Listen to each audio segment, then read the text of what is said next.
Thanks for being here, guys. We're gonna get rolling here. Why don't we, Chris? Can we do a quick shout out to the sponsors before? So absolutely, absolutely. Yeah. We want to just kind of give thanks to Found Spaces Property Management. We want to give thanks to Carson Law. Carson Law is our sponsor, our real estate sponsor. I know Sandy has a great relationship with them. They're very responsive, and you know, they know a lot of good stuff. And in fact, I think they keep bugging Sandy. When can I, start to give value? So they're actually really excited to give value to us and the entire LANTIS group. It's just that we have like a bunch of people that are going to be coming into the WhatsApp group and joining us shortly. So we're kind of holding them off before we launch them into the network. But yeah, thank you. Actually, it might be next week. It might be next week. Maybe with them next week, because they have a special. They're putting together a special skip the line kind of access to their services, so that everyone in our group's going to get like ultra VIP first in line kind of. Because we did that poll the other week, and everyone's like, "I want speed and efficiency in my relationships there." And there's like nothing else was even close. So I was like, "Okay, we got to put together something special that's speedy and efficient with the lawyer group." So they thought on that, and they put something together for us. So it's good. That's it. So yeah. Thanks to Carson Law for sponsoring us and working with us. Obviously, Found Spaces Property Management, Black Tea Golf Community, and Vic Capital. Back over to you, Sandy. Yes. Vic Capital, by the way, I guess for anyone who's thinking about that, we're going to actually get to redo that event because we missed it last night. Yeah. We'll have a new one coming up there soon. All right. Well, let's get straight to it. We got Jason, you're standing by. We're going to get into talking about the winery and how that deal all came together, what our plans are for that. We'll definitely get into that. But before that, Chris, want to jump on a couple other quick things, I suppose? Yeah, one of the things that I had in my mind, Sandy, that I wanted you to share with us. I know that you were at a real event this morning or something rather. So and one of the things that you mentioned that they were deep into was AI, as you were mentioning it to me this morning when we had our chat. And I just thought, look, man, why don't you give us a nugget? I know that you've been diving deep into AI as well. So why don't you give us a nugget of something that perhaps we can use today? Not deep, like, not a 45-minute session on what, how to make prompts, but what's something that we can do today to use AI that can, just simplify our lives, obviously from a perspective of real estate, or maybe even just share some of the things that people are hearing out there from a real estate perspective. Because I do understand that they actually flew somebody in from Seattle to this event that you were in. They flew someone in from Seattle to talk about AI implementation and all that. So, I mean, can you just shortcut us and give us the nuggets that you got today at your meeting? Yeah, I can shortcut it for sure. We'll probably do less than 5 minutes. And I got a couple of things that I think everyone on this call for sure, and probably in our whole group can use right away. First of all, I got to preface with about 20 seconds on the importance of using AI in some way, shape, or form in your life. You don't need to be a wizard at it or a master, but you have to start utilizing it at least somewhat in your life. I would recommend definitely getting some version of a paid account through ChatGPT, Claude, or Grok, or whatever other one there are out there. Those Claude or ChatGPT are probably the most all-around life useful tools. They're like $20-$30 a month. I have a question. Sorry. I have a question. Yeah. I have to interrupt you because I have a question. Why not just Gemini? Like I'm just like why not just like the Google one? Gemini's not bad. Gemini's getting better, and it's because I love Gem. I love Gem. Yeah. And if you pay for it already in Google Workspace, so you probably already have access to it without paying extra. Probably a good. Yes, good. The other ones are more great. They're just a little farther along in terms of all around use. Okay. Gemini is probably a little better for images and some other little things, but not a bad use at all. Okay. We have to start getting used to using it. Generally, the general population doesn't understand how massively the world is going to change in the next 6 months, 12 months. everything's exponential, right? So there are, I'm not going to get into anything detailed on this, but there are people now in the last 2 weeks that are creating teams of bots that go out and basically do all their work for them. And that they've built out they have like a team lead of the bots, who's basically an AI agent, right? This is called agentic AI. So there's like a agent lead who now controls like 14 other agents that work within this system. And they build out a whole system of these tools and agents. And they're basically like, they don't replace humans fully, but they replace a lot of things like that a virtual assistant might do, that we'd be used to hearing about virtual assistants doing, running marketing campaigns, checking emails, monitoring calendar invites, doing a little bit of communication back and forth with clients or team members. There's researching, coming up with like whole marketing plans and strategies, and going out and gathering information, bringing it back and putting together like robust systems for businesses to grow. This is like that whole thing being really a little more general use is happening right now. Wait a year. This is going to be common sense everywhere. This is going to be, everyone's going to be utilizing some version of that in their life or business. Not everyone, but most business owners that are growing businesses and building some sort of lead flow business, team members, they're going to have some version of that happening in their life. So you need to at least be aware of this and start to play around with it a bit. You don't need to be an expert in it, but you got to at least have an understanding of where that's going, because it impacts your decisions day to day. It impacts like hiring decisions. Like there's the job and the style of jobs are going to be so different. Like lawyers are freaking getting close to not that useful in a lot of ways. At least the everyday lawyer type advice. It's, if you know how to work it well enough, you can go on and do and screw yourself over by just asking generic questions to ChatGPT about legal advice. You could probably get yourself into some trouble. But if you know how to do it properly, or if you have a team of agents that go out and do like robust research into gathering the right intel for you, you can legitimately outduel any lawyer out there with information and with at least information. Strategies, there's some room to improvement, but don't let me go too deep on this, because I got one. This is not practical use yet. I have one of these. Okay, that's true. That's true. It's more generic. So, but number one, you should at least be playing around with this stuff a little bit. Like, it would be wise to spend 10 to 15 minutes every day on this. Just play around. You don't have to invest time you don't have to invest money into anything necessarily, but just play around and get to know what's happening. Sandy, so I'm just going to ask you something. So if I go into AI, let's say I go ChatGPT and I go, build me a campaign that can make me $500,000 a year that can be deployed in the next 6 months and guaranteed results. And then it's going to go blah, blah, blah, blah, and do that. Then I can go and prompt it again and say, okay, great. Now build me a bot that can actually do this for me without me being involved in it. And it's going to go blah, blah, blah. And then, like, I mean, how deep can it go? All I have to do is just keep asking questions and just keep asking it to do things for me, and eventually it'll get to the point that it's just doing the thing for me.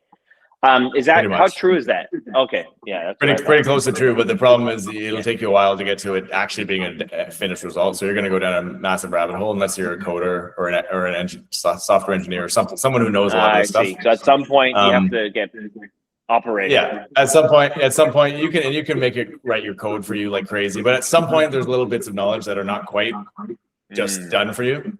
But this is the difference right now. If you're a good coder and you're a business mindset, you can do so many things with it. If you're not a coder and you don't really have that background, you're still going to be a little limited, and you're going to end up probably wasting a lot of your time. But fast forward, like, I don't know, a year, maybe less than a year, all of this is becoming more and more done for you, right? So it's more general population friendly, where you can just talk to it and have it done. That's just getting better and better and better. So everything is getting more responsive in a way that like an average person can use it. So that's going to keep evolving and getting better in that sense. Okay. So there's two things that I want to share here right now. Number one, you kind of teed me up for one of them. The most important way to communicate with these tools, and the thing that people miss from getting okay information returning, and this is one of the reasons people say, well, it gives me shitty, it just doesn't really give me that much useful information. Like, I can just Google, like, what's the difference? generally that's because you're giving it basic questions. And this is the exact same thing in communication and real estate conversations. The better questions you ask, the better responses you're going to get. The key to asking good questions and getting good responses is your style and like prompting quality. And so when you prompt it, the two things that people forget the most that are really imperative on getting good results are you need to give it context. So you can't just go and say, hey, I feel like chicken tonight. What's a good chicken place to eat at? You want to give it more context than that. Hey, I'm sitting here in Vaughan, Ontario. I live, I ate roast beef for the last 3 days. I'm sick of it. I'd love to get some chicken in my system now. And like, what kind of chicken place might be good around here? Like, obviously, that's a kind of a lame example, but you need to give it more context to the situation. That's one. So you need to tell it, hey, this is what's happening in this area of my business or life or whatever. And then the more important one that most people forget or don't utilize is you need to give it a role. So you need to tell it, I need you to be now the expert marketing master wizard of all marketing wizards that have ever existed on the planet. I need you to be the absolute craziest marketing psychology master of Niagara on the Lake, Ontario, where you're gonna. And so you give it context first. For example, like we can use our listing here that we're talking about today. We're listing one of the #1 wineries in Canada. It's a super rare product. It's got a bunch of inventory that's part of the sale. It's on a great piece of land. All the details. I need you to now be I need you to be the greatest marketer in the history of real estate. I need you to be understanding all the things that a great realtor would normally understand, but not like a good realtor. I need you to be the top 0.0001% of the world in marketing real estate listings. And when you're telling it all that, you can like, I usually talk to it and I just say the dumbest things because I'm like, whatever, use all these silly words that I don't even know what I'm saying sometimes, but it's capturing that I needed to be a superhero wizard marketer extraordinaire kind of thing. And so now you're prompting it. Now it's set. Now it's going to spit out an amazing result because it has the context and it knows that it needs to be this master marketing wizard. If you don't tell it that, it's going to be like a average, just everyday response that you're going to get back, and it's not going to be. That's so interesting. Yeah. So those are two really key things when you're using it: context and the role, and then you can ask it for whatever tactic or whatever you want from it. Those are two quick things. The other thing that you all should do if you haven't done already is go optimize your Google business page. If you have a Google business page, you should have one first for yourself or your team or your business, and then optimize it for AI. The easiest way to do that is to go ask ChatGPT or Gemini or whatever, hey, I'm optimizing the Google business page. I need you, again, using those two things. Here's the situation. I'm a realtor. I have this is my business. I need you to be my Google business profile optimizing master wizard. Wow. And I need you to come up with all the most important pieces that I need to have in my profile so that if I was an everyday consumer or client in whatever your niche might be, like I want a person that lives in Valour Village to find me the easiest possible way by using my Google business profile as the engine that when they search in Google, I need to come up. How do I make sure that I come up and optimize my Google business profile for that person? So, because it'll tell you what to do. Some of the most important things are typically putting stats in there. So, because what you want to do nowadays is not just optimize for Google, but optimize for a search AI search, right? So you need to be optimized for ChatGPT. So, because when this is happening more and more, there's a stat I read today: 80-something% of people are starting their home search not on the internet or on Google, but on some version of LLMs, which is large language models, which is Chat, Claude, Grok, Gemini. They're asking questions in there about like, just picture this: if you're yourself and you were moving to a new town, let's say, hey, I'm looking to move to Ottawa.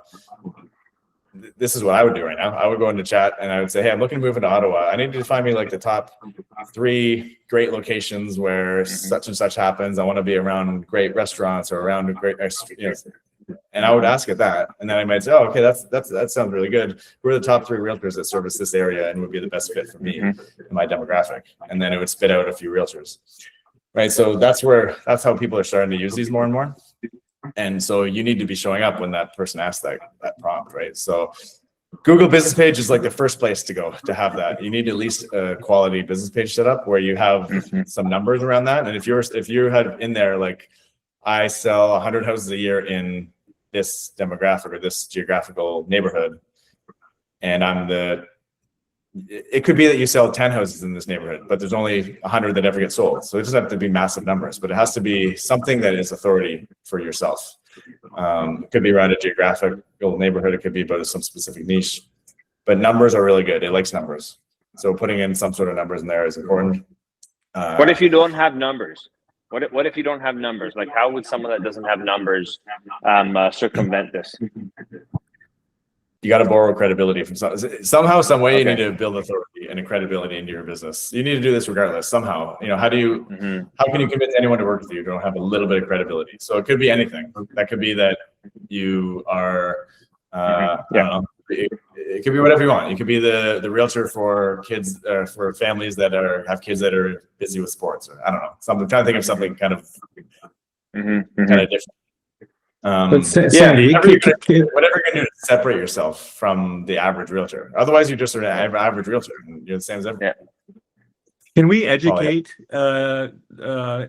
Like, if I went on my ChatGPT and I told ChatGPT that I'm the greatest realtor of all time, and I do 100 million in sales or whatever, and I start giving it information, will that then, if somebody's querying who's the greatest realtor in Ontario, would that put me, like, without validating what I'm saying? Or like, how can we get ChatGPT to work for us by giving it information? Like, because I had a lead come in this week from St. Catharines, and I asked this lady that contacted me, like, I'm up in Caledon and she's in St. Catharines. So if you don't mind me asking, how did you get a hold of me? She said ChatGPT. And then I got thinking, I don't know what her prompt was, but how she got connected with a realtor in Caledon, and she's looking for a commercial unit in downtown St. Catharines. And then I started thinking, like, can we get ChatGPT to advertise for us so that when people query, does it work that way, or not yet? You can't yet, but exactly. Just look at the trend of Facebook, Instagram, all these places. They were all free for a while, and then all of a sudden they had advertising available. They're definitely going to have that at some point. But for now, you can't officially advertise on there. No, but not advertise, but get them to work for us, to promote us. Whenever anybody's asking a real estate related question in Caledon, that I would come up in their search before another realtor, because you can only optimize. You can only. It's kind of like SEO. So you can search, like, it's I forget what they call it now. There's a different word for it now. It's not SEO. Search engine optimization was like how do you show up in Google, right? So now it's like, how do you show up in the AI? What's it called again? I forget. But there's an acronym there. Anyways, you can only optimize for it without paying for it. So you cannot optimize. Well, you can pay for it by showing up in other areas. Other bios in other areas are really important. So bios on, like, LinkedIn would be a good one to have if you don't have anything there. LinkedIn's pretty good for building your authority in chat. What I've noticed is it changes a lot. Like, if you were to Google right now, what you should be doing is asking chat or asking whatever tool you want to use there, asking it to build you out I would go in there and ask it to build me out a very robust, detailed plan of how I can become the #1 most highly ranked agent in Caledon. And I would say my goal is to be whatever the goal is. Like, I want to be the #1 ranked agent when everyone searches anything to do with Caledon real estate. And I would say, give me reverse engineer me from how I can get there in the next 30 days. I want you to tell me exactly what I need to do every day or every week between now and then in order to make sure that I am the #1. That's the beauty of it. In like less than 30 days, you can become #1. Doesn't really matter that much if there's like some other agent that's selling 1,000 houses in Caledon a year. It's like you can outrank that person. It's kind of open game right now, for at least for now. Yeah, but shouldn't we all be doing that? Like, that should be part of your business plan, shouldn't it? Like, if everybody's using AI for all the queries, like jumping away from Google and going into some sort of chat or AI, then I think prioritizing what you just said, building out the strongest presence possible in the AI world, Sounds like it It's would be huge leverage. Huge leverage, or either leverage for like showing, like getting noticed, or conversion as well. Because sometimes, you know, you'll have a friend that you get to introduce you to someone, and what does that, or so they introduce their friend to you, and what does that friend do? Usually they're going to search you in some way, shape, or form. Who knows how deep they're going to go, but they might even ask Chad, hey, my friend just referred me to John Smith out here in Caledon, and I want to know, are they any good, or like what's their status? Tell me about them. And if you got nothing showing up, that's a bit of a, you still might make it because it's a referral, it's a strong connection. But sometimes that'll kill you, right? Or if it shows up and it's like, holy crap, yeah, this guy's on. This looks like a really strong guy. Now you're going to go into that conversation and be like, okay, this is it. Sign here. Let's go. Yeah, it's gonna make it so much easier. We can go on. We could talk about this forever. There's so many strategies.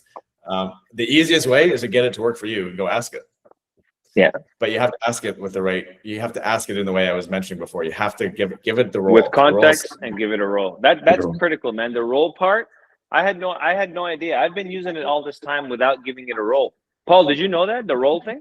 No, not at all. But it makes perfect sense to me. It's brilliant. I'm like, wait a second, like what the fuck? I should have thought about that. Like it makes sense, you know. Now I'm like, okay, I got it. You know that you do it for anything. This is business topic, but like, you know, I have my kids are doing this, and this. I need you to step into the role of the greatest freaking dad in the history of the planet Earth. Or mom, and I need you to tell me exactly how they would handle this for my kids, and give me the exact script that I need to do to talk to my kids about this, something like that. Yeah. No, absolutely. So many uses. Very cool. Yeah.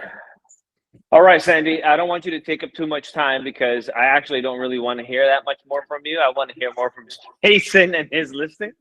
So, are you done? Have you given us the nugget? I'm good with the role thing. Actually, that's what I'm taking. To be honest with you, I'm taking that with me.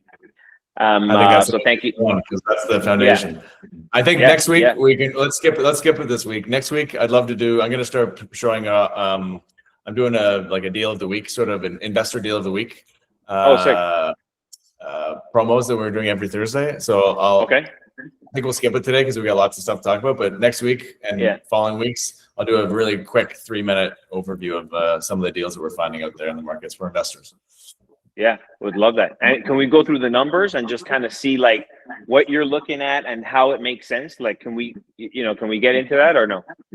Yeah, I think that would be the goal. That's the goal. Okay, sick. I think so. Love that. Amazing. Okay, good. I'm gonna take it from here. Jason, you didn't. Sandy kind of just threw it in there. And shared an incredible win that you had, and congrats, man. That's super cool. But you've had a few of those. You had a few wins. It seems like you're like that guy now for luxury commercial wineries and that type of stuff, which is kind of cool. That's kind of like your identity, or at least it seems like it from my perspective. So just a couple of questions, man. I mean, a really just basic question. How did this client come to be? Like, what are you doing? Where are you going? Who are you networking with? How do you meet people that have a $23 million winery to sell, man? I would love to hear the story. Yeah, it's kind of it's kind of an interesting story, Chris. It doesn't start like this year or last year. If I'm being really honest, it starts maybe 10 years ago. And it starts in a couple of different ways. 10 years ago, I wasn't a realtor. I was a corporate executive in industrial and environmental services. I was a business type guy. I was always selling and buying commercial real estate and having commercial realtors kind of work for me with lawyers. And I was used to doing that and doing a lot of like commercial leasing and stuff like this. And, I have a wife who has a love of wine, and we moved into Niagara-on-the-Lake in 2000. I have one too. You do, yeah. And I'll be really frank and honest. When I moved to Ontario in 2007, I was a beer drinking guy from Halifax, and would have the occasional glass of wine once in a while, and primarily drank beer. And came here, and we agreed the wine in Ontario seemed to be not that great back in 2007, if I'm being really honest. I like the wine we had back in Nova Scotia, where I'm from. There's always been a wine industry there, but not very good. So we kind of didn't pay too much attention for a year or two, then built a house down here in Niagara-on-the-Lake and started meeting folks in the area, going to some events just because they were close by. We got to know some restaurants that did winemakers dinners and this type of thing. And I think actually this winery that we just listed, the Big Head Winery, I think I first met those folks back in 2012 or 13 at a winemakers dinner at a restaurant called Treadwell's Farm and Table, which at that time was down in Port Dalhousie, St. Catharines. And you go and you have a nice 7-course meal, and the winemaker's there, and every course has a glass of wine, and he gets up, describes the features of the wine, takes questions, that sort of stuff. Well, it's all paired with the food, and it's all well done. So we started doing that kind of stuff. Met some local wine makers, but honestly, she paid more attention to it than I did. I was happy to go to the dinners. I was traveling for business most of the time, and most of the time I wasn't even here. But those relationships kind of grew, and like everything in real estate, it's all about relationships. Everything all goes back to a relationship, and just kind of became a little bit more embedded in the community, and started going to more events, got more friends that were also into wineries in the area, and attending functions and events, and became wine members in a couple of wine club members in a couple of. Oh, wow.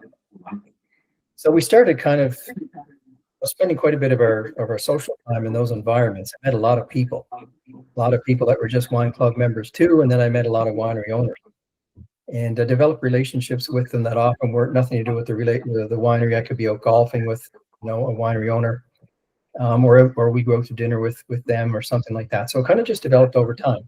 Never really thought it would be anything other than just some fun and some social activity. Mm-hmm. At the same time, I started noticing that wine was getting better here in Ontario, and I started learning more about wine as well. And of course, spending time around the actual winemakers and winery owners, you pick up things. So flash forward to 2020, actually, when I had ceased being a corporate person and went on to do real estate, and thought that I'd just do residential real estate. I thought that'll keep me around home. I won't be traveling so much. My wife will be happier. Life will be simple. And that's what I set out to do. And then in February, I think it was 2020, COVID was just starting. Everything was all breaking loose with that.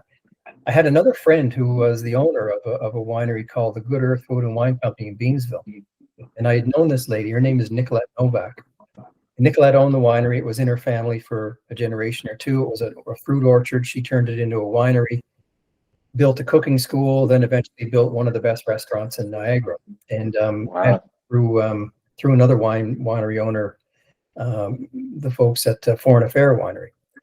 And I just knew her on a friendly basis, casual basis, did a couple of social things with her. And then she called me in 2020 and she said, I'm having some issues with my family, and I'm thinking that I think the time is right to sell the winery. And I was kind of broadsided. I never thought much about it. And I thought, it's not what I set out to do. I don't know that I even want to do that. I don't know if I'm competent to even do that, really, because I never contemplated doing it.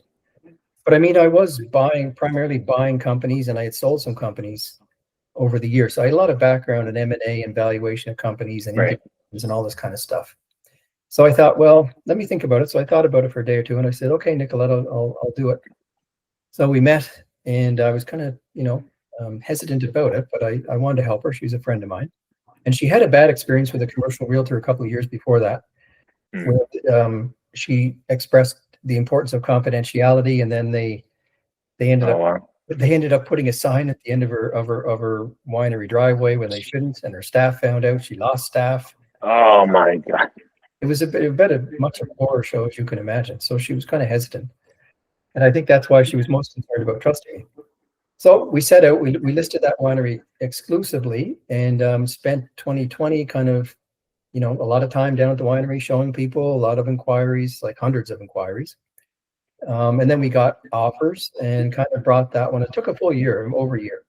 We brought that one to a conclusion in 2021. And it was bought by a fellow who was accumulating tourism type assets in Niagara. And that was it. And I never thought much about it. And then a month or so after that, my accountant called me and said, you should meet our agricultural guy in Niagara. He handles all the you know, the greenhouses and wineries and all this kind of stuff, and maybe you guys could Wow. together. So I met the guy, his name was Randy, and met him on a Zoom call. And then a week later, he said, "I know a winery owner you should meet." I said, "Sure." Wow. And then That's so cool. I met a guy called Fraser Mowat, who the Mowat family owned Harbor Estates Winery. And Fraser had been interested in selling it, had been trying to sell it himself for a while. And, you know, coincidentally, Fraser had gone to high school with Nicolette. So Oh, wow. a great endorsement about her experience with me, and we signed up Fraser. First of all, we did it exclusively, and then he wanted to put the gas pedal down a bit, so we went on MLS, and by February of 2022, and the market was at its very height, we ended up getting a full ask offer for that winery and got it under contract. So that was the second Very one. cool. Yeah, it was really interesting, and they're kind of interesting because you have commercial realtors that are happy to take those listings. They know everything there is to know about the real estate. They can do a tremendous presentation about, you know, the assets and the buildings and all this kind of thing and the land. But they say proposals, and they say at the end of the proposal doesn't include or cover the business. So they're kind of hesitant, but they can bring in other expertise to kind of evaluate the business part of it, because you're selling a business and you're selling hard real estate assets too. So they don't get sold together. Now you confuse me. No, I would think that the whole they do, Chris, but commercial realtors tend to stay away from the business part. They'll be happy to sell the land and buildings, and then the business part, they don't really have a great answer for that typically, and that's where there's a bit of a gap. And then you have would you say that's a gap that you can fill with your experience? Yeah, I have three incredible times now, and I'm not saying I'm perfect, and I'm not saying I'm unique, but because I have the background in selling companies and buying companies, and then I have the experience with real estate, the two together seem to work well for that kind of a thing.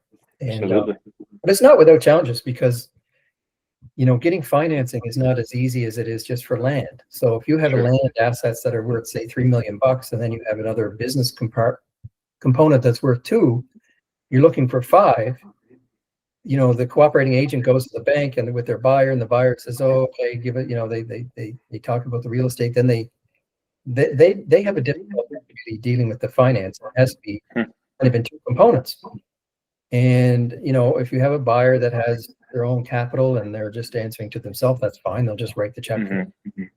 But then you have to do dealing with other avenues for credit, for loans, like Farm Credit Canada is often involved. And then, you know, they can be on with another conventional bank like a Scotia Bank or something like that. So some challenges with it. It's not always easy. And people roll in and they're like, "Oh, we love this winery. We wanted a winery." And then they come back a week later and they say, "Well, we're having trouble with finance." Can't get the financing. Likes the assets, but they're having a problem getting to the value. So you need to kind of educate them. They have to kind of work through different avenues. And it is possible, but there is some twists and turns with it for sure. That's incredible. I mean, I think that what stands out the most for me is that you have doubled down on the fact that real estate, any real estate, is a relationship thing, and that the most important thing is that you just go out there and live and be a good person, and naturally, you know, as long as you're in your element, right?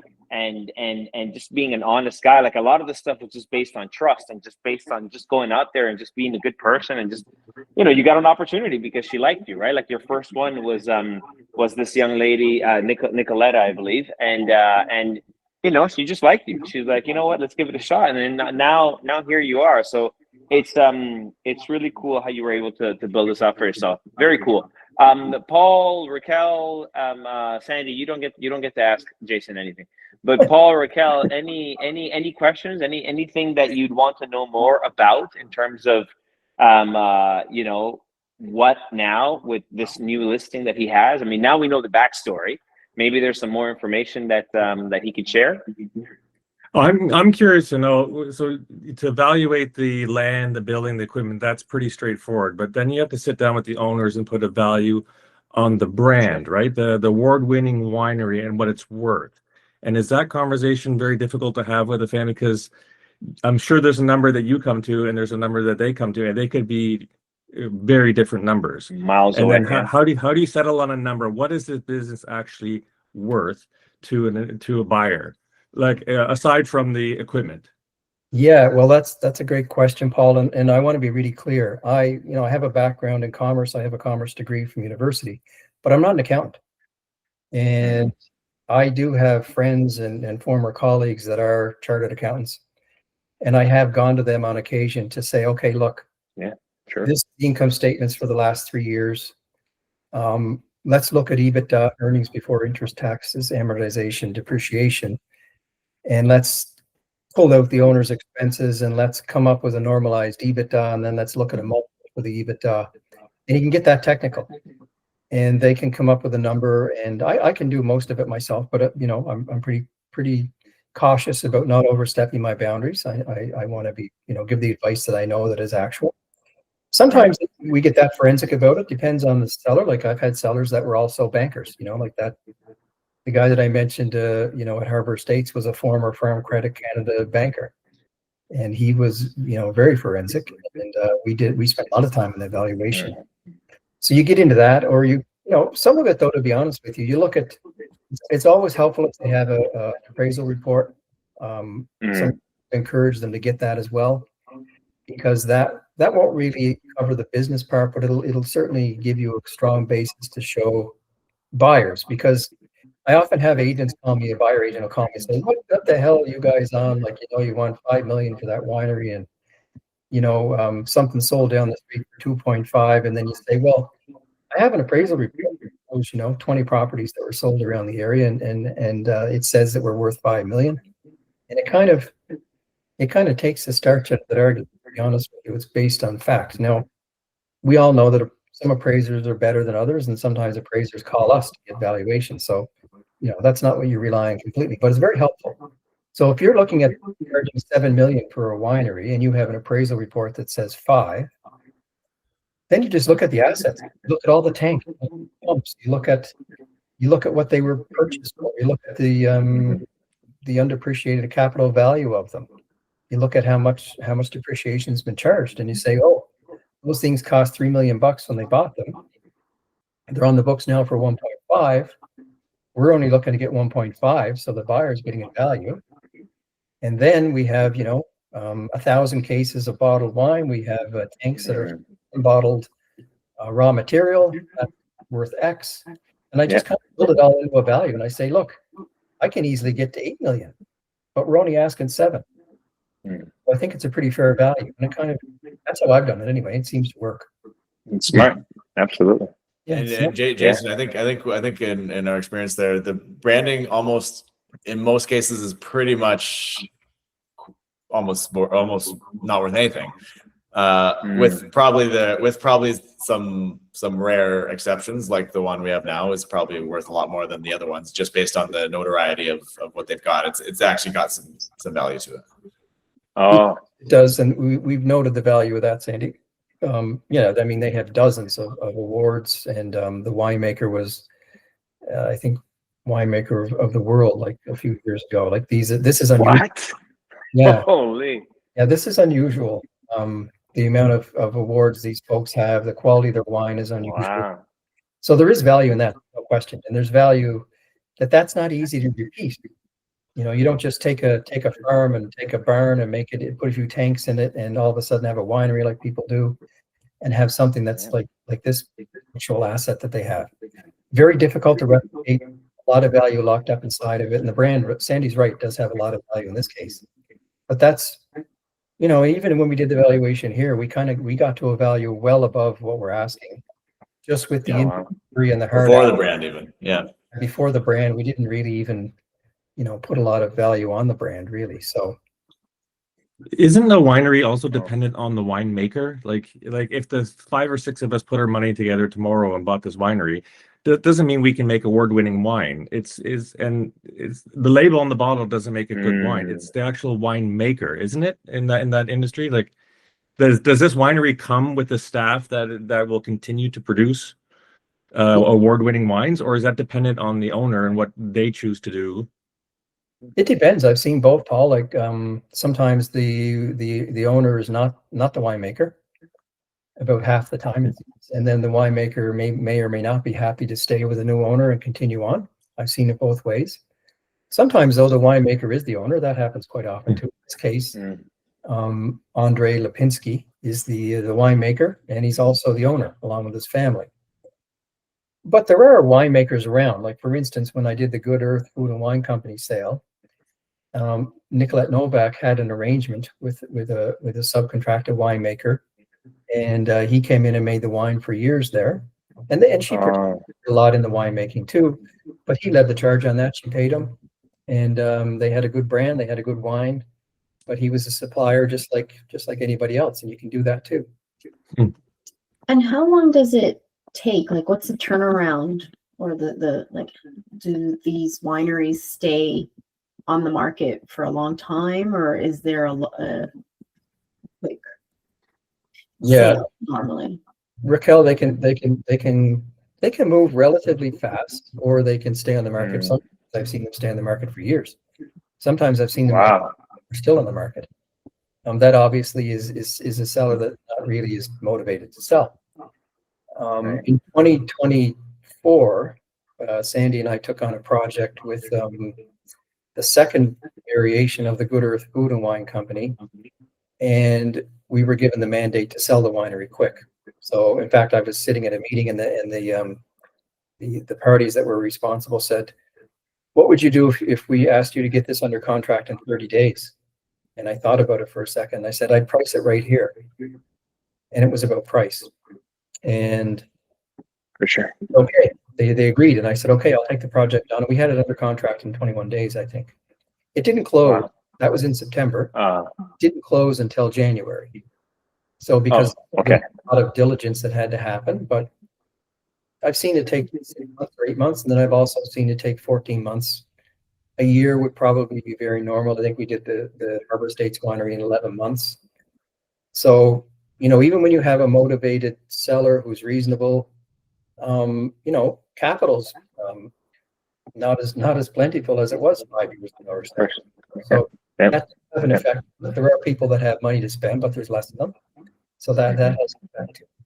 But I think the thing that Sandy and I really focused on, and I think we do have a niche with this, is that we do an unusual amount and a different type of marketing for these products. You don't just take them and slap them on MLS with some photos. And we don't just have a Rolodeck, like a slide deck to show, kind of like we're selling a strip mall or something like that. We've gotten into these lifestyle videos, and we've gotten into more of the artistic part of stuff.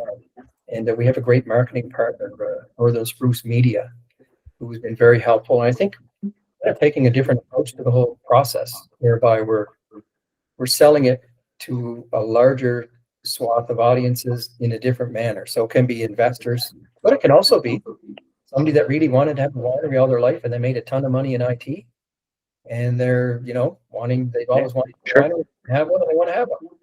And so I think that's something that we're doing kind of different.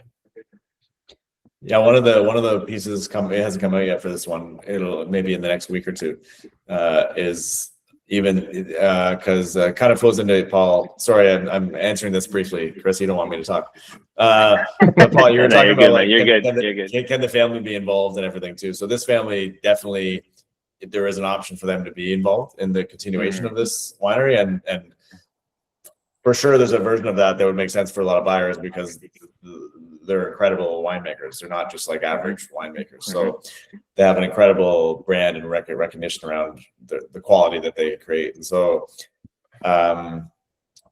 that group, they have like a whole, that is like a sales part of it themselves. Like their family story and the brand that they've built and their talents and skills, that's actually again, in our valuation of this, it's not even, we can get past the price point that we're at before we even talk about this part, but this is a pretty important part. So for that whole piece, we have a whole like lifestyle / like mini documentary about the family that's going to come out, and we're going to showcase who they are and what they're all about. And so we've got some marketing pieces around that as well, not just that's here's great. the real estate. And it is, Jason, it's pretty interesting when you look at some of the, some of the Colliers or some of the other big commercial shops that have had these places listed, and Yeah, they're not going to do that. they don't do anything. No, like they not have gonna a do pretty basic brochure, and then they, Yep. it's kind of where it stops, it. right? They do a few photos. They don't do any more like creative marketing beyond that. No, And they depend Jason, on their name now. And one of the reasons we got this listing, Jason, was because of us doing that, right? This latest one. Yeah, it was. We have another winery that's actively listed since last fall, and it's called Coffin Ridge Boutique Winery. It's up just north of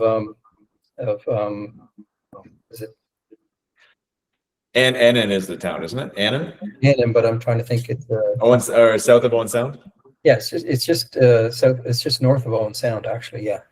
Yeah. And we did a big marketing campaign for that last fall too. And I remember one of the owners of this winery sent me a note to say, "Wow, that looks fantastic." Oh, wow.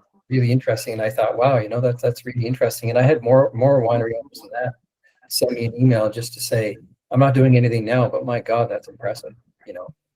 So I think you kind of build on top of all these things. Of course, you got to sell them. You can't just stack these things up. It's expensive to do it. And the idea is to sell it. We're not interested in just having a bunch of these things listed for years and having signs out there. And we're interested in actually selling them. So yeah, absolutely. Jason, before you do all the marketing and the listing for this, do you go door to door to all the wineries in the area, the Peller Estates, and start, see if anybody's interested before you take it to market in expanding their portfolio, and try to do it quietly ahead of time? Or is the strategy just to go straight to the listing and see who bites? I would say it's more the latter. Although I do have, like, over the last 6 years, like, we built up a fairly large network of people, and they're everybody from winery owners that I know to agents that have clients that are winery buyers and that have made offers on wineries and that have met them. So I built up hundreds of these people. We'll send out, like, we're going to do it probably in the next day or two. Sandy, I would imagine the team will do it. We'll send out a mass email to these people and just show them the listing, say, by the way, we have this live. And I tend to get a ton of calls and interest from those people.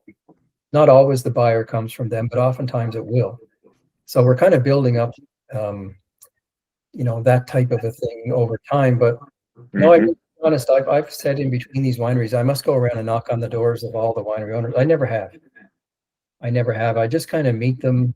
I don't know all of them. I know quite a number of them. And I just meet them kind of at events and going for tastings at their winery and through friends and all that kind of thing.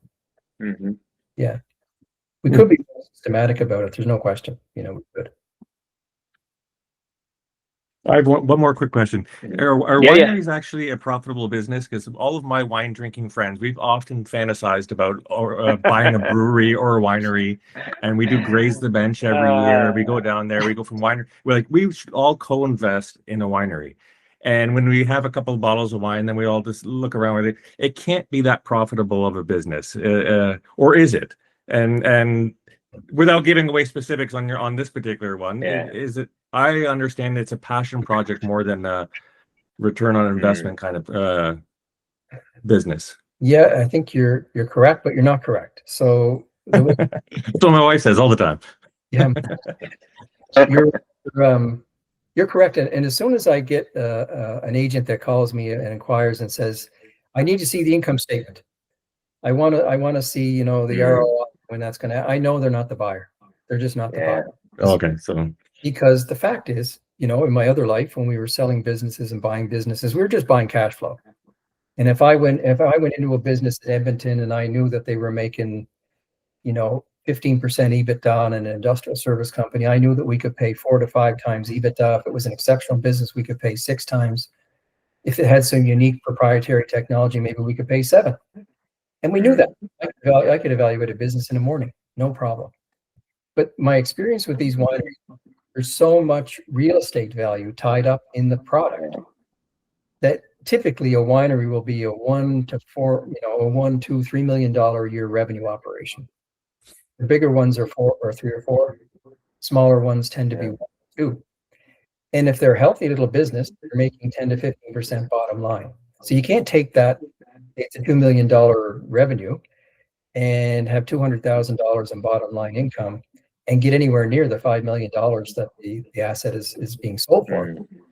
The thing is, you can kind of pay the bills while you're operating it, and you can really elevate the value by having more expensive wines. If you buy a winery and the average bottle price is 20, and you have an exceptional winemaker and the average bottle price goes up to 60, it does happen.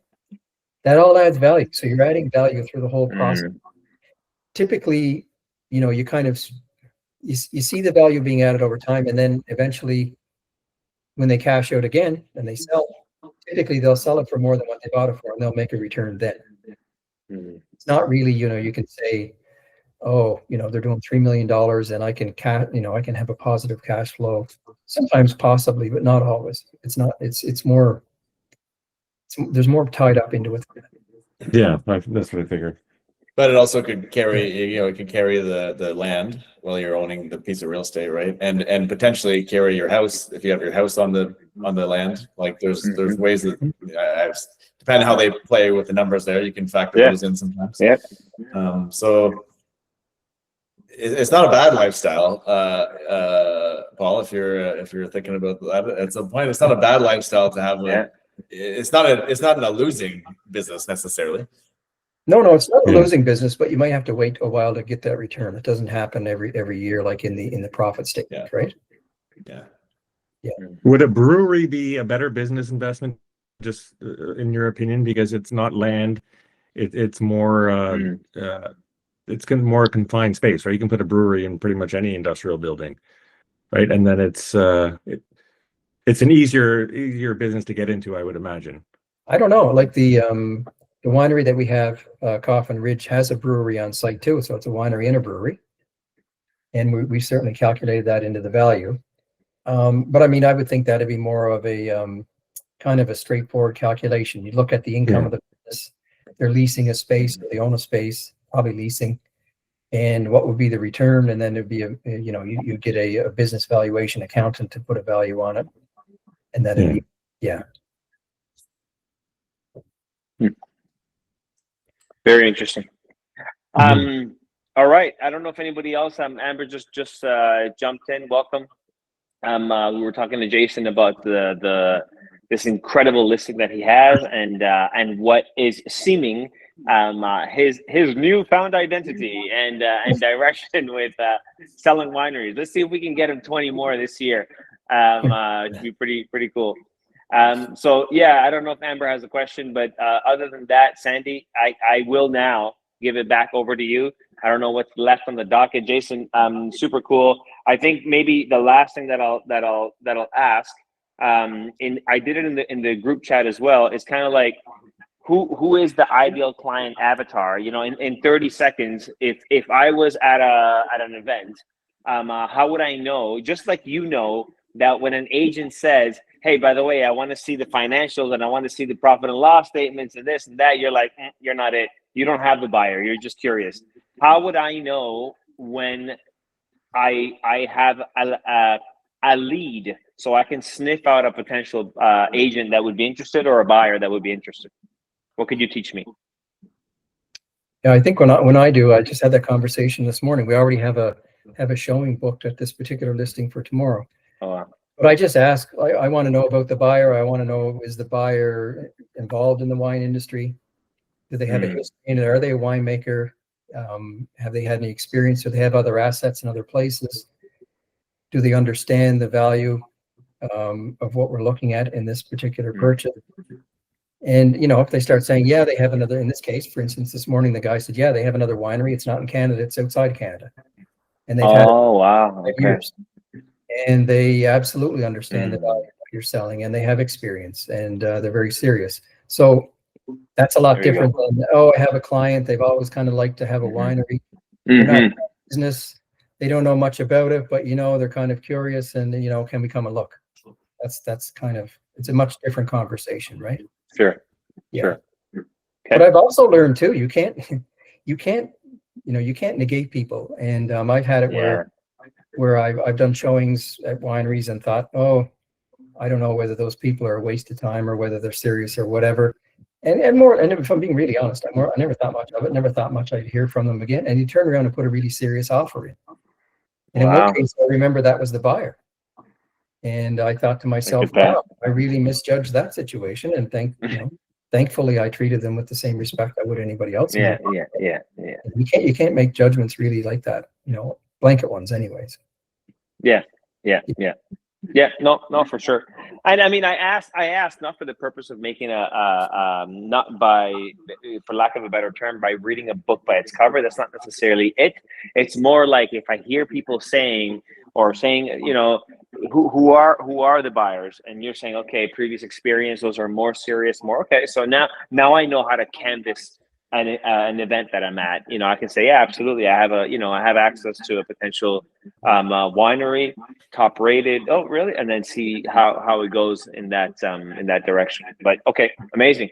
Well, thank you again, man. Really appreciate the insight and congrats again on the win. Sandy, over to you. I think we can wrap up. We're 1 minute before finishing here, so let's wrap it up and let's go see how the women winning. Paul, are you watching? What's going on? 1-0 for Canada. So we're 1-0 Canada. Nice. We're looking pretty good. Yeah. What period is it, Paul? I think we have maybe 10 minutes left in the second. Okay. Go Canada. All right. That's good. That's better than we got smoked by them, like, 5 minutes last left week, in the second. So they're doing pretty good because the USA is the big favorite in this one. Yeah. Oh, wow.